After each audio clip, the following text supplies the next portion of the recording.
లో BRS party MLC అభ్యర్థి ఏనుగుల రాకేష్ రెడ్డి ఈ సందర్భంగా మాట్లాడుతూ ఎమ్మెల్సీ వేతనాన్ని మొత్తం విద్యార్థి నిరుద్యోగ సంక్షేమ నిధిగా ఏర్పాటు చేస్తానని, ఎమ్మెల్సీగా కొనసాగుతున్న రోజులు వేతనం తీసుకోకుండా పనిచేస్తానని ఆయన తెలిపారు. కాంగ్రెస్ ఎమ్మెల్సీ అభ్యర్థి రైతు బంధు అడిగితే రైతులను చెప్పుతో కొడతానని రైతుల ఆత్మగౌరవం మీద దెబ్బ కొట్టారు. అలాంటి వ్యక్తికి రైతు బిడ్డలు పట్టభద్రులు ఎమ్మెల్సీ ఎన్నికల్లో ఓటుతో బుద్ధి చెప్పాలని కోరారు. ప్రతిపక్ష నాయకుడిగా ఎమ్మెల్సీ పదవికే వన్నె తెస్తా, 46 జీవోను ప్రభుత్వం మెడలు వంచి రద్దు చేస్తాయి, అవసరమైతే సభను స్తంభింపజేస్తాను, ప్రతి గ్రాడ్యుయేషన్ గల్ల ఎగురవేసుకునేలా నా నడవడిక ఉంటుందని ఆయన తెలిపారు. పట్టభద్రుల ఎమ్మెల్సీ స్థానమైన వరంగల్, ఖమ్మం, నల్గొండ ప్రాంతాల్లో 32 మందికి అధికార పార్టీ నాయకులు ఉంటే కేవలం 2 ఎమ్మెల్సీలు మాత్రమే ప్రతిపక్ష నాయకులు మాత్రమే ఉన్నారు.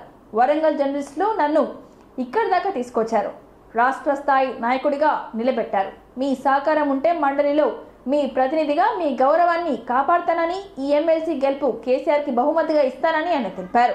నాకు రాజకీయ పునర్జన్మ ఇచ్చిన బీఆర్ఎస్ పార్టీ రుణం తీర్చుకుంటా అంటూ ప్రసంగించారు రాకేష్ రెడ్డి. ఈరోజు గెలుచుకున్నది రాజ్యం వెళ్తా ఉన్నది. కేవలము పల్లా రాజేశ్వర రెడ్డి గారు, జగదీశ్వర్ రెడ్డి గారు తప్ప మిగతా అందరూ కూడా అధికార పార్టీ సభ్యులే. ఎప్పుడు కూడా ప్రతిపక్షం బలంగా ఉండాలి. ప్రజాస్వామ్యంలో ప్రజాస్వామ్యం పరిడవిల్లాలంటే ప్రజల పక్షమై గొంతెత్తేటువంటి నాయకత్వానికి కూడా బలం చేకూర్చాల్సినటువంటి అవసరం ఉంది. ప్రజలు ఆ రకంగా ఆలోచించాల్సినటువంటి అవసరం కూడా ఉంది. నేను మీ బిడ్డను, నేను ఓరుగల్లు బిడ్డను, ఈ ఓరుగల్లు గడ్డ మీద పుట్టి పెరిగినటువంటి వాడిని.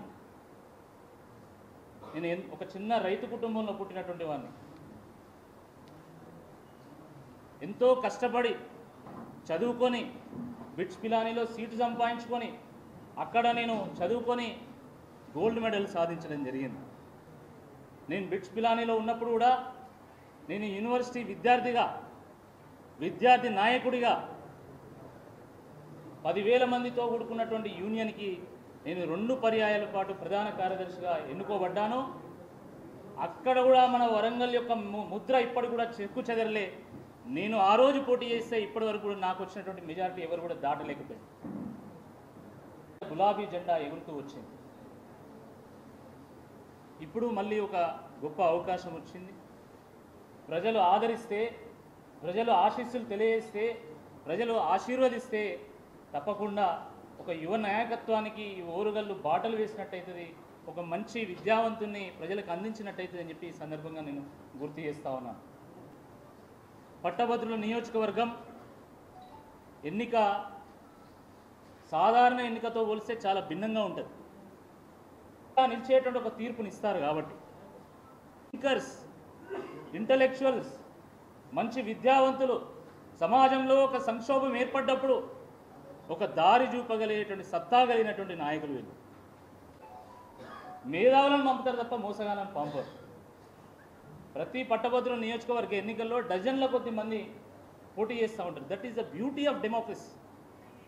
ఆదర్శంగా నిలిచేటువంటి వారిని తప్పకుండా ఎన్నుకుంటూ వస్తున్నారు. తప్పకుండా ఈసారి కూడా ఎన్నుకుంటారని చెప్పి నేను భావిస్తూ ఉన్నాను. పుట్టిన గడ్డ రుణం తీర్చుకోవాలనేటువంటి ఉద్దేశంతో నేను నేరుగా వరంగల్కి వచ్చి నేను భారతీయ జనతా పార్టీలో చేరడం జరిగింది. భారతీయ జనతా పార్టీలో 11 ఏళ్ళు నేను ప్రయాణం చేసిన, నా ప్రస్థానం అంతా తెలుసు. భారతీయ జనతా పార్టీలో ప్రజా గొంతుకై పోరాటం చేసిన, అనేక సమస్యల మీద స్పందించాను. నేను ఈ కులం, ఆ మతం, ఈ వర్గం నిలబడుతూ నేను బీజేపీ రాష్ట్ర అధికార ప్రతినిధిగా నేను పనిచేశాను. వరంగల్